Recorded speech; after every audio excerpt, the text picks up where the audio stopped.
What is up, guys? Welcome back to the channel and welcome to today's prediction video. For this one, we will be looking at some action taking place this Friday on the 30th of August in Italy's Serie A.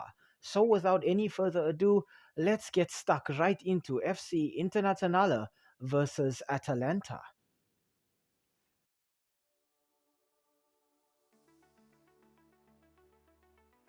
Okay, we start off by looking at the home side here being Inter Milan, and so far the Nerazzurri have started their campaign off quite well. It has been a win and a draw in their opening fixtures for the season, and their last one was actually their 2-0 victory against Lecce. In these last fixtures, Inter have managed to score 4 goals, but have conceded 2, so defensively maybe not at their peak right now. The first player I'd like to talk about for Inter has got to be Federico Di Marco, a creative influence out wide, playing in that left back role. He has played in both of Inter's Serie A fixtures this season, and I think when we look at Di Marco, we see a player who just loves to take players on, he loves to deliver crosses in. He's also that kind of player who likes to arrive late in the box and then just catch the opposition defense completely off guard and slot the ball past the keeper. Next up, looking centrally, I'd like to talk a little bit about Italian Nicolo Barella. Barella has just a single assist in his 2 appearances for the Nerazzurri this season, but in Barella, I think Inter have found that player who can just play deep, doesn't do too much running off the ball, but is able to orchestrate things from their deep line playmaker role. A lot of the time we see Barella anchoring the midfield, but he is also the kind of player who likes to arrive late, loves to take long shots at the opposition box, and I would not be surprised if we see Barella getting in on some goalmouth action in this one as well. Speaking of goalmouth action, the final player I'd like to talk about for Inter has got to be French attacker Marcus Thuram. In 2 appearances, Thuram has scored 2 goals and managed to pick up 1 assist. So he's already hit the ground running in the season openers. I think when we look at Marcus Thuram, we see a player who's quick, who's dynamic, who loves to make those runs behind the opposition defensive line, but we also see a player who loves to build up the play with the players around him. We'll see Thuram linking up with Calhanoglu, Mkhitaryan, Di Marco on that left wing as well. But in Marcus Thuram, I think Inter Milan have the kind of striker they really need to just sort of plug the holes up front to be able to apply pressure on the opposition defense and just get you goals whenever it's necessary.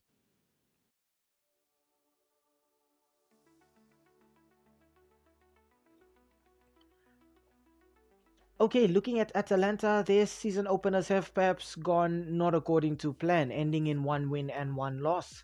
Their last match was their 2-1 loss against Torino. In their last few fixtures, Atalanta have scored 5 goals but conceded 4, so maybe not the best record defensively. The first player I'd like to talk about for Atalanta has got to be Retegui. Retegui came into the side probably thinking that he'd have to link up with Lukman and Skamaka up front, but because Skamaka's been out injured, Retegui has been the player they've turned to for goals, and in 3 appearances, he has scored 3 goals for his club side. Retegui, I think, is the next big number 9 of Italian football. This is a player who I think can play their target man role very, very well, but he can also play in a supporting striker role, which I think is very, very important in this Atalanta setup. Next up, I'd like to talk about midfielder Brescianini. He is a new player at Atalanta and he's played in both of their fixtures so far, and he's managed to get in amongst the goals as well. In Brescianini, I think Atalanta have that player who enjoys playing in that number 10 playmaker role. This is the kind of player who plays very, very good final balls. He's able to link up with the forward line very well. But in Brescianini, I think Atalanta also have a player who can get them goals from midfield positions, which is something I think this team needs very, very badly, just in case their forward line of Lukman and Skamaka is not firing on all cylinders. And finally, I'd like to talk about Belgian attacking midfielder Charles de Ketelaere. Now, de Ketelaere was so important for this team last season. He was on loan from AC Milan and they made the move permanent in this transfer window. With De Ketelaere, I think you have a very exciting player who loves to run with the ball at his feet. This is a player who likes to get into 1v1 situations and then just beat opposition defenders, either running in on goal, trying to take a shot, trying to play a final ball to his teammates, or going out wide and delivering in crosses into the opposition box. In the Catalara, I think Atalanta have an attacking player who has a wide array of skills to use in his arsenal.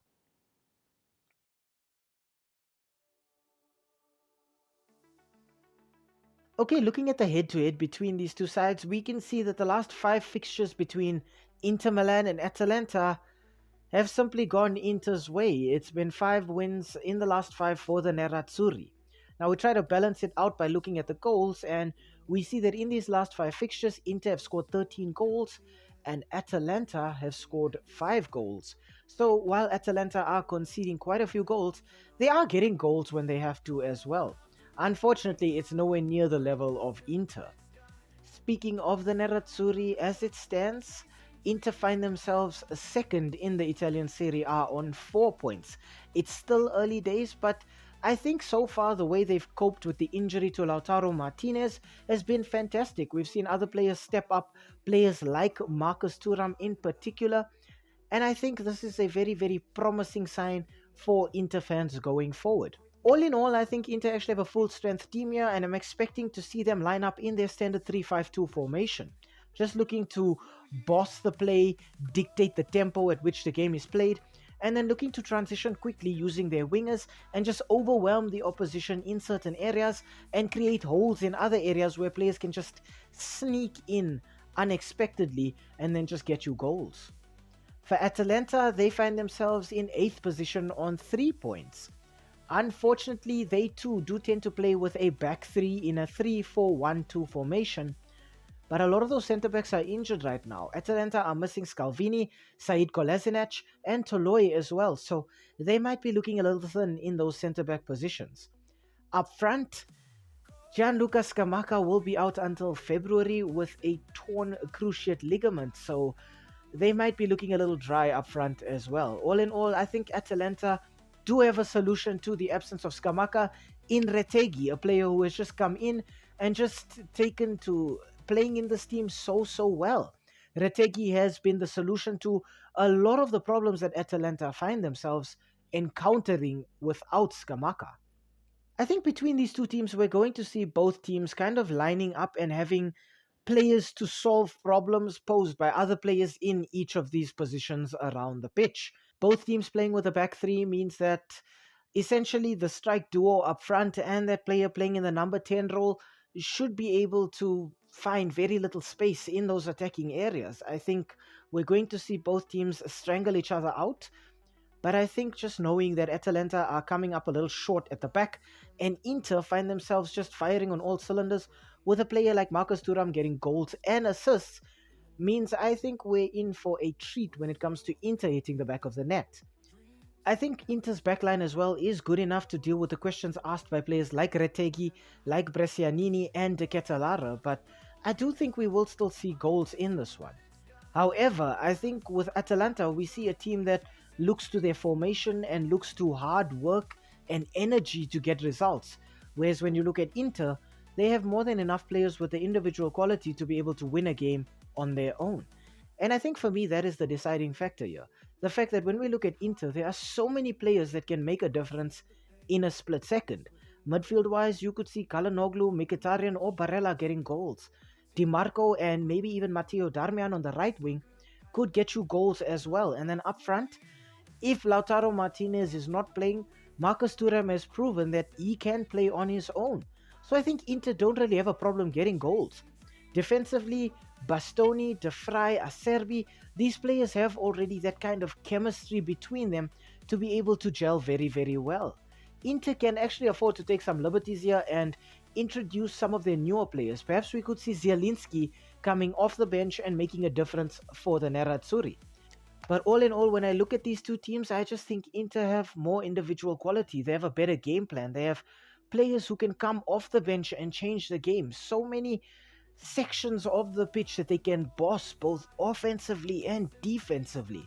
And I struggle to see Atalanta getting a result here. I think history is stacked against Atalanta here as well, coming into this one knowing that those last 5 fixtures have gone Inter's way, and actually in the last showdown between the two teams, Inter scored 4 goals past Atalanta at the Giusepe Meazza. So it's going to be a very difficult fixture for Atalanta, and I actually don't see them getting anything out of it. It's going to be a very difficult fixture for Atalanta. I think psychologically, they're fighting an uphill battle here. And despite the fact that this is a team that has been built on surprise results, I don't think we're going to see one of those at the Giuseppe Meazza this weekend.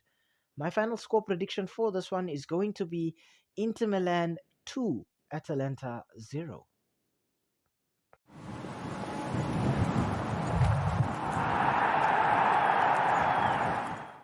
Hi, thank you for making it to the end of this video. We really appreciate the watch time and the fact that you took some time out of your day to spend it with us talking about the sport that we all love. If you enjoyed the content, why not, drop a like down below or comment in the comment section. Um, Maybe even consider subscribing to the channel. And I mean, while you are here right now, have a look at some of our old videos too. They should be appearing on the screen right now, along with that subscribe button. So you know exactly what to do. Um, Thank you so much. It really helps with the YouTube algorithm. And have a great day out there. And we hope to see you again very, very soon. Thanks. Stay safe.